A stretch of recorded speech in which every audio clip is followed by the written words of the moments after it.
Second semester में वर्तमान भारतीय एवं शिक्षा में जो पोर्शन पढ़ना है, वो अगला जो पोर्शन है वो है दर्शन।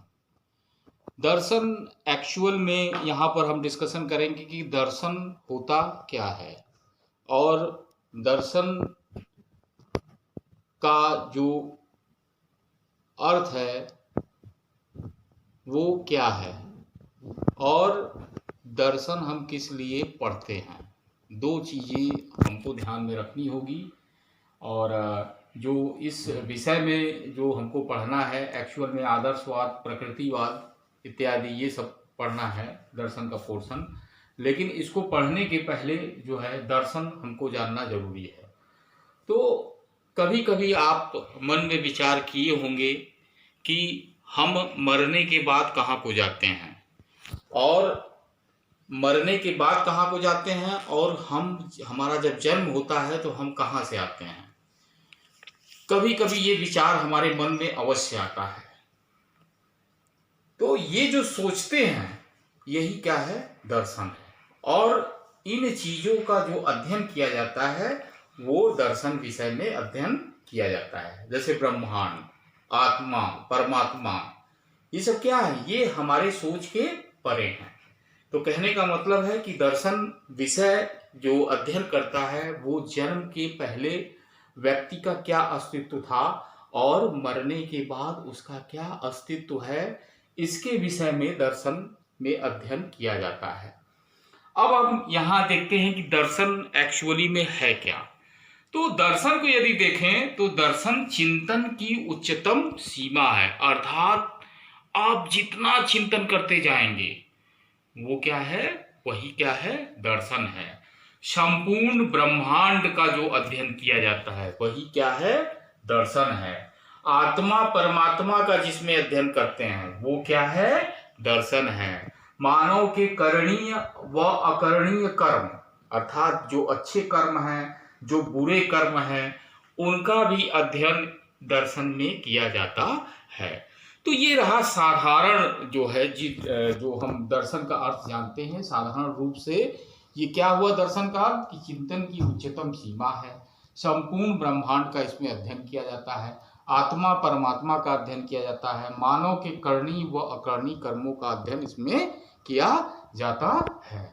अब आइए दर्शन को दो रूपों में हम बांट देते हैं। दर्शन को दो रूप में बांट के हम समझते हैं। पहला है दर्शन का भारतीय संप्रत्यय।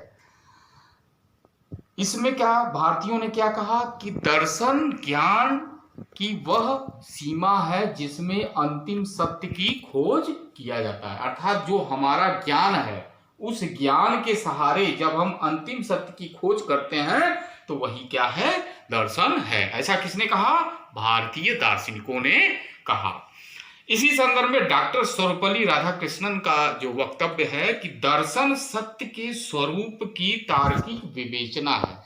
कितनी सुपर बात कही डॉक्टर सर्वपल्ली राधाकृष्णन ने कि दर्शन सत्य के स्वरूप की तार्किक विवेचना है।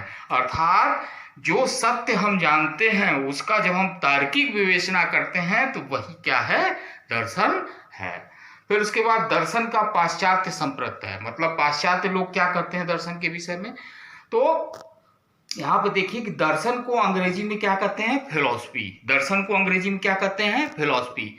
ये दो शब्द से मिलकर बना है, फिलास धन सोफिया। फिलास का मतलब होता है प्रेम।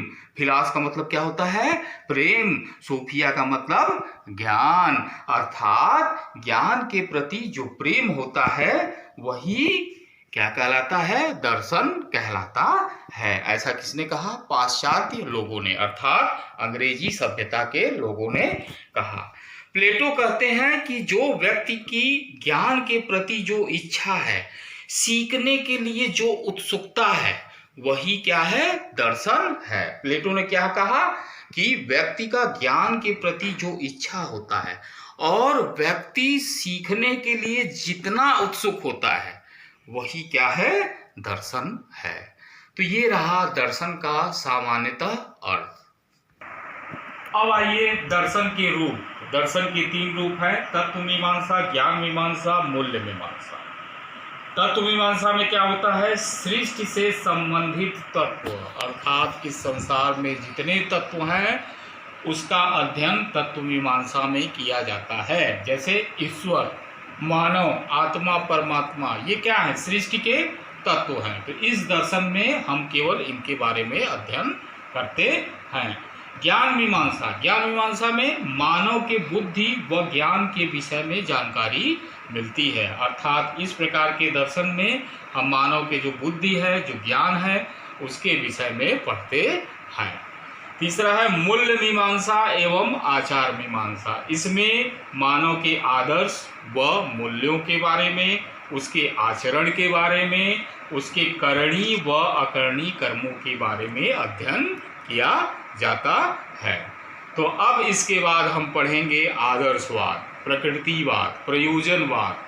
तो ये तीनों जो वाद हैं उसमें दर्शन के इन्हीं रूपों का अध्ययन करना है। तो इसलिए इसको समझना अत्यंत आवश्यक था, तो इसलिए हमने आपको बता दिया। अब जो है आगे पढ़ेंगे आदर्शवाद।